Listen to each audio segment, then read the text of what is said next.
Wat as ons daaglikse keuses in die ewigheid weer klink? Wat as ons daaglikse keuses skeidinge skep wat ons later nie kan oorkom nie?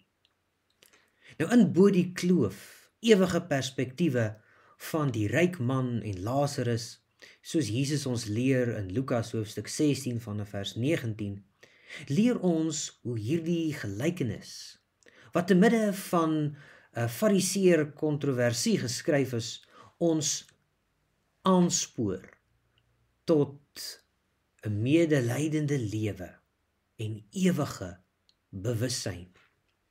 Die agtergrond wys die ryk man se verwaarlosing van Lazarus en hoe dit omgekeerd is in die hiernamaals.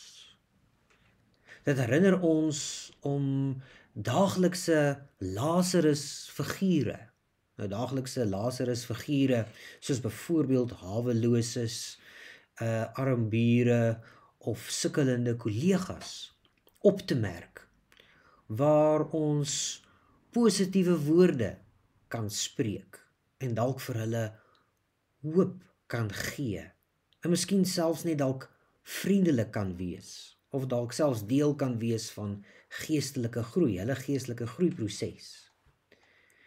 Nou, die betekenis van die lewe lê in die gehoor gee, die betekenis van die lewe lê in die gehoor gee aan God se woord vir liefdesdade, wat skeidinge oorbrug, waar ware vervulling kom uit ewige waardes. Ware vervulling kom uit ewige waardes bo tydelike rykdom. En dit is wonderlik want dit gee vir ons lewens 'n nuwe doel. En so 'n doelgerigte lewe bring geluk en definitief betekenis.